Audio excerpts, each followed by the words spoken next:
అందరికీ నమస్కారం.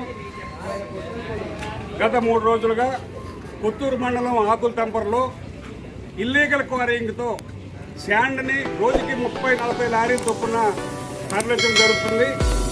అయితే రాత్రి ఈ ఆర్కేపురం గ్రామస్తులు, ఈ చుట్టుపక్కల గ్రామస్తులు అందరూ కూడా ఈ రోడ్డు పోతే మొత్తం నాశనం అయిపోతుందనే ఉద్దేశంతో వాళ్ళేమో లారీని ఆపడం జరిగింది. ప్రభుత్వం ఎంతో ప్రతిష్టాత్మకంగా తీసుకుంది, ఫ్రీ ఇసుక విధానం ఇవ్వాలనే ఉద్దేశంతో.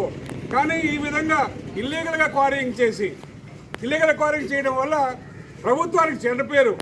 ఇక్కడ ఉన్నటువంటి అధికారులు, లోకల్గా ఉన్నటువంటి ఎంఆర్ఓ కానివ్వండి, అక్కడ ఉన్నటువంటి మరి విఆర్ఓ కానివ్వండి, పోలీస్ డిపార్ట్మెంట్ కానివ్వండి, అందరూ కూడా దీనికి మద్దతు ఉందని మాకు అనిపిస్తుంది. ఎందుకంటే ఏ ఒక్కరు కూడా ఇక్కడి నుంచి విలేజర్స్ రాత్రి నుంచి ఫోన్లు చేస్తున్నా, మెసేజ్లు పెట్టినా, ఎస్ఐలు కానీ, సిఐలు కానీ, ఎంఆర్ఓలు కానీ ఏ అధికారులు కూడా స్పందించకపోవడం ఇది చాలా బాధాకరమైన విషయం. ఇప్పుడు టైం 8:30 అయింది. 8:30 వరకు ఇప్పుడు 4 బళ్ళు ఇక్కడ పట్టుకుంటే, 4 బళ్ళు ఇక్కడ ఉంటే ఏ ప్రభుత్వ ఎంఆర్ఓ కానీ ఇప్పటి వరకు ఎవరు కూడా రాలేదు. రాత్రి 12 గంటలకు పట్టుకున్నారు. విలేజర్స్ యూత్కి నేను మనస్ఫూర్తిగా అభినందిస్తున్నాను. ఎందుకంటే ఇటువంటి కార్యక్రమాల వల్ల ప్రభుత్వానికి చెడ్డ పేరు రాకుండా ఆపగలుస్తున్నారు. ఈవేళ 100 లారీలు ఇసుకని, ఇప్పుడు ఒక ఇసుక లారీ విశాఖపట్నం వెళ్తే 50,000 రూపాయలకు అమ్ముతారు. ఈ దోపిడీని అరికట్టాలి. తెలుగుదేశం ప్రభుత్వం, చంద్రబాబు నాయుడు ఎట్టి పరిస్థితుల్లో పేదలకి ఉచిత ఇసుక విధానం ఇవ్వడానికి ప్రవేశపెట్టారు.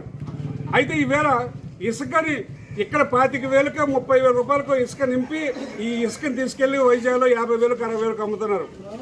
ఇది ప్రభుత్వం నిర్ణయం కాదు, ఇది దొంగతనంగా జరుగుతుంది, అక్రమంగా జరుగుతుంది.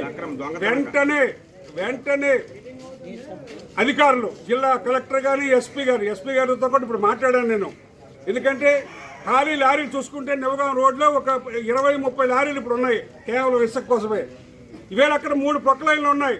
ఎస్పీ గారు చెప్పారు 3 ప్రొక్లైన్లు స్పాట్లో ఉన్నాయి, ఇమీడియట్గా వెళ్తే సీజ్ అవుతాయని. ఇవన్నీ కూడా ఇల్లీగల్గా చేస్తున్నారు. దీనికి తెలుగుదేశం పార్టీ, చంద్రబాబు నాయుడు కానీ, లోకేష్ బాబు గారిని పూర్తిగా వ్యతిరేకం. ఇది చేసిన వాళ్ళ మీద వెంటనే తక్షణ చర్యలు తీసుకోవాలి.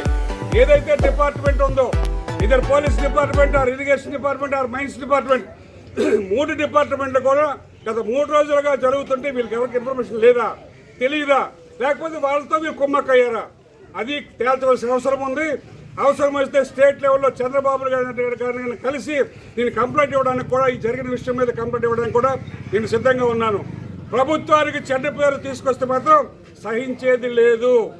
తెలుగుదేశం ప్రభుత్వానికి ఎట్టి పరిస్థితుల్లో చెడ్డ పేరు తీసుకొస్తే మాత్రం దాన్ని సహించలేదు. ఎంతటి వారి అయినా సరే దానికి శిక్షను మంచిగా తప్పదు. నమస్కారం.